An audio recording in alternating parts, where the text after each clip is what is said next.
Welcome to First in Fantasy. My name is Sam Dietz, and today we are going to be going over the all-important question, what spot should you draft from? Owners fight over these prize positions. There are typically 12 of them. We're going to be discussing these today based on a 12-team league, which in my opinion is the most standard. And we're going to be doing it in a half PPR format, which is also the most popular. If you are in a standard scoring league or in a full PPR point scoring league, these rankings are going to be very, very similar to what you're going to be looking at as well. I have done a ton of mock drafts already. I've looked at these over and over again, and I've narrowed it down to 4 premium spots in this year's 2026 draft. I'm going to go over all 4, the reasoning for why I'm picking in this situation, and we're going to do some mock drafts as well so we can kind of go through it together and you can see what these teams build out like. If you get any enjoyment out of this video and you have time to hit that subscribe button, I would really appreciate it. Let's get started. We're going to be looking at the overall rankings. This is what I like to do. This is kind of my anchor point for where I'm picking in the draft. And what I like to do, this is like my biggest rule of thumb for picking these spots, is I break my players down into different tiers like a lot of other people do. So best example to start out would be Jahmyr Gibbs and Bijan Robinson are tier 1 of running backs for me. It's them two, and then there's a drop off to the next tier. I like to get the furthest player back in that tier. So if I had the choice to pick either the 1 or the 2 spot, I would be taking the 2 spot. Why do I do this? Because players in the same tier are going to have a similar outcome in my mind. And so to me, it doesn't matter if I'm picking Gibbs or Robinson. If somebody takes Robinson at the 1 and I get Gibbs, great. If I get Robinson at the 2, great. They're going to finish the same. They could be interchangeable. So people who go to take that 1, they're like, oh, I'm getting my guy. They're putting a lot of chips in on that player, specifically picking that player, and good for them. But also it's going to mean they have a later pick later on in the draft than if you had just waited to the second pick. So we'll start with the player I would really like. Obviously you want Gibbs or you want Bijan. They're going to be the 2 elite running backs. So if it's up to me, I'm going to start at that 2 spot if I have the choice. And let's take a look at just how this draft would go. Got this all set up here. So come right over here and we'll just run like one mock draft for each one just to keep things simple. But like I've done a lot for these. Okay, here we are. Jahmyr Gibbs goes first, of course.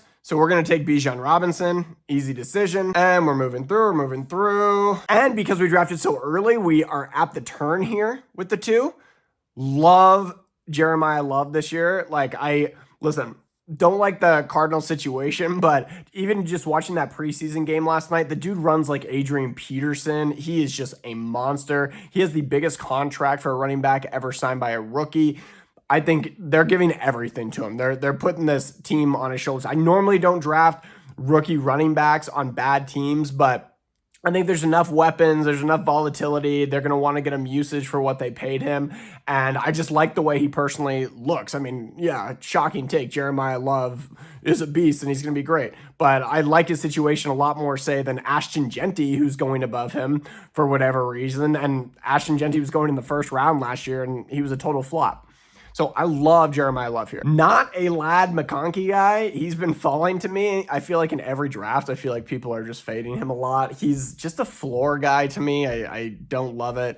Jalen Waddle, as a Dolphins fan, I know he's injured all the time. Bucky Irving, good offensive line, but sharing that backfield. Quinshon Judkins, ugh. Don't love a lot of this. Definitely not taking a quarterback here. Okay, so I've got 2 running backs already. I'm loving my roster so far. I need a wide receiver. I think I'm going to go with Ladd McConkey just because I think he's going to be similar to what Jalen Waddle was in Miami with Mike McDaniels there. So let's go with Ladd McConkey. And we might be able to get another stack later, potentially. And okay, here we are at the wheel again. I'm just not a huge... Quinshon Judkins can't get much worse than he was last season, but I'm going to go with the offensive line, though, of the Bucs and take Bucky Irving. And I think he's going to have a bounce-back season. So now we've got Bijan Robinson, we've got Jeremiah Love, we've got Bucky Irving, Nico Collins, Ladd McConkey. Now, really, at this point, we're just looking for our starting quarterback and starting tight end. So I'm just going to glance over to the tight end area and just say, okay, there's still a lot of good guys here. I'm not too stressed about it. If there is if these are deep, if quarterback is still deep, and if tight end is still deep, which is kind of what I'm feeling right now, like I'd be happy with a lot of these guys. then maybe I'll wait. But I do think Dak is like one tier above these other guys. So I am going to take Dak here, and then we'll slide over to tight end. Man, Kittle's been so banged up. I don't trust the quarterback situation in Atlanta. Kelsey is so old and washed. Kincaid, who knows? They've got like 3 tight ends in Buffalo. I'm going to go with Kittle here. It's who I drafted last year. I ended up winning my main league. He was my tight end. He was injured in the finals, but his backup in Jake Tunges was so good last year. Anytime Kittle was out, Tunges just feasted. Like he's a little faster than Kittle. He's not quite as strong, but he is a really good tight end. He won me my fantasy league last year just streaming him in the finals. So let's go with Kittle with the idea that we'll take Tunges later on. All right, and there you go. So this is from the 2 spot. And you guys tell me what you think of this. We got Dak Prescott. They're going to be in negative game script, throwing all the time to 2 elite wide receivers. Bijan Robinson, Jeremiah Love. Okay, you're getting at least 1 to 2 touchdowns a week between those 2 players, and probably anywhere between, 150 to 200 yards between those 2 players.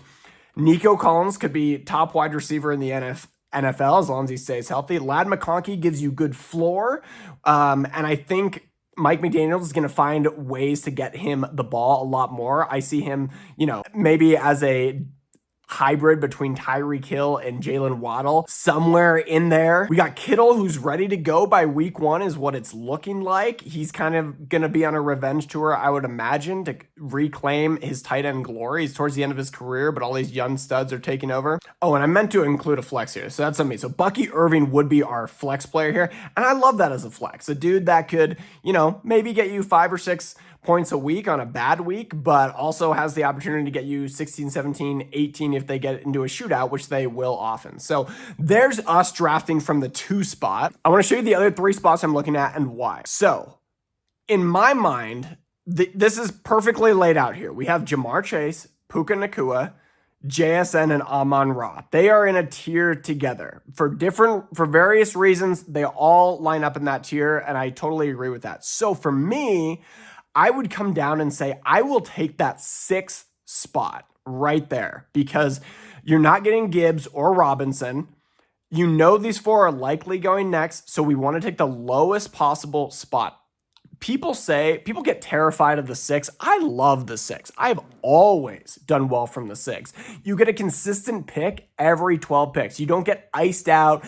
If runs happen on positions, you're not going to get screwed. You're always going to have the opportunity to get a good player at the 6. The 6 to me has always leaned into giving you a good, steady roster, and there's nothing wrong with that. You can win championships with that. All right, so here we are. We are in the 6th spot. Here's our mock draft. Look who fell to us, JSN. Love that. He's probably the player I'm second highest on in that tier behind Jamar Chase. So love to get JSN there. And we come down 6 picks later. Okay.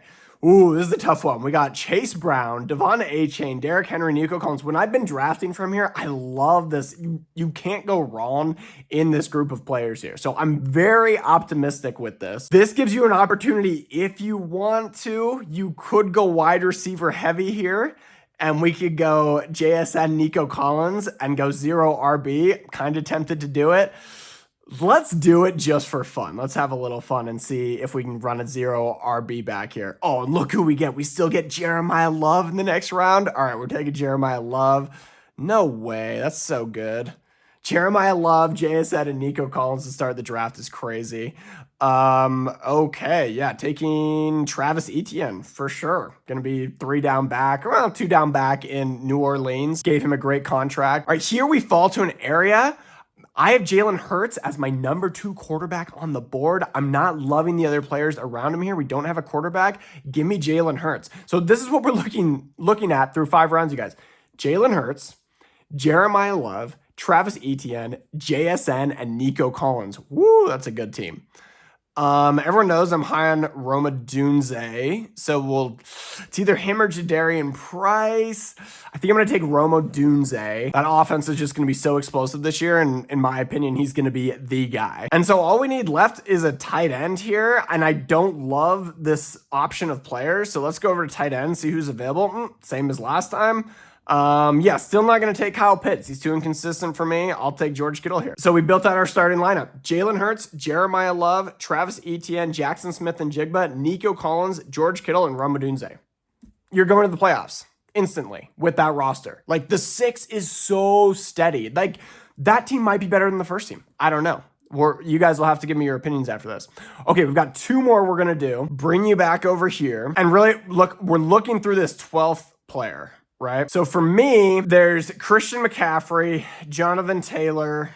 I don't like CeeDee Lamb. I don't like Ashton Genty or CeeDee Lamb. So my suggestion to you is to not take the 11th or 12th should either of those two fall for you. I think those are bad first round picks. You're not going to feel happy leaving your draft saying, I spent my first round pick on CeeDee Lamb. Yeah, he's past his prime. I spent my first round pick on Ashton Genty. Yeah, he was really bad last year and not much has changed. So this next spot, the next spot is really 2 spots because they're back to back. And if you take either of them, you're going to be okay. And that would be the 9 or the 10.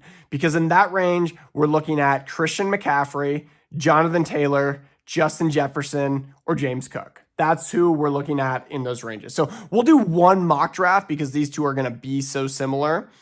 If you're picking between the 2, I'd go for the 10. Remember, we can reach all the way back to that furthest spot. So let's do one more mock draft from the 10. All right, here we are. We are drafting from the 10 spot. And like I imagined, look who fell to us. CeeDee Lamb. I think he's going way too high. I don't get why he's going too high. Probably name recognition, but I do like Fantasy Pros because they take the average of all these experts and they kind of shake it up each time. But look, we don't want CeeDee Lamb here, even though he's fallen a few spots to us. We don't want Ashton Genty. I will take Justin Jefferson here with Kyler Murray being named the starter. I'm not the huge Kyler Murray fan, but I think he is going to force feed JJ the ball, and I think it's going to be a big bounce back year for Minnesota. Okay, everyone knows I've been so high on Saquon Barkley this year. Yes, I'm taking him over CeeDee Lamb here. So we get to start off our draft. This would be amazing from like 2 years ago, right? With Justin Jefferson and Saquon Barkley. Look who we get here. Rashee Rice, super high on him. We're going to take Rashee. Take a look at our team over here. Okay, so far we got Justin Jefferson, Rashee Rice, Saquon Barkley. Really good. Like, I'm really happy. All those players are really good. Maybe not like absolute top of their tiers, but like have the potential to be at the top of the top tier any given week. I don't love these players here. Not a huge fan. I'll probably take DeAndre Swift here in the explosive Bears offense. And so we've got 2 running backs. We've got 2 wide receivers. If we take Swift, which we did, we're going to have to get Kyle Monangai later because Swift tends to get banged up and it's a dual back system there. So that's something to consider. We do need another flex player currently. Not a big fan of these players, but we'll take McConkey as that floor guy. Oh, I actually really like Odunze here. Let's take Odunze. Sorry, now I'm just getting click happy here. We're getting a little off script. Okay, well, I took one bench player in Odunze. Usually I don't do that, but it was just too good a value. And it's so deep for tight ends and quarterbacks this year that you can maybe stretch and take one player if they're good. Okay, Sam Laporta's on here, mustache man. Yeah, we'll take Sam Laporta for our tight end. And we just need to lock in a quarterback, and we're going to go with Patrick Mahomes over Brock Purdy. So Patrick Mahomes comes back. He's going to have a huge comeback season, in my opinion. He was top 3 fantasy quarterback last season before he got hurt. I think all signs point to him being Patrick Mahomes. People are freaked out about the injury.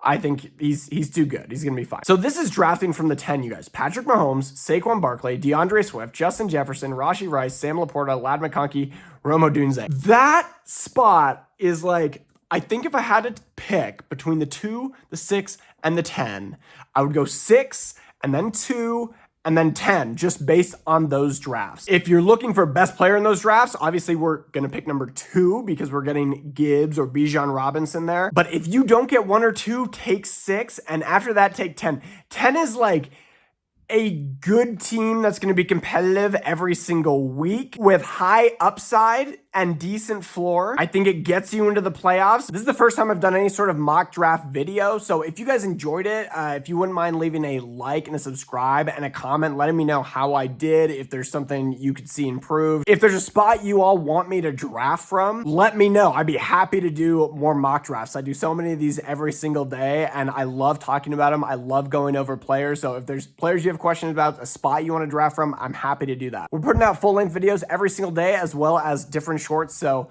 love to have you come along and help us grow the community. Thanks so much. Have a great day.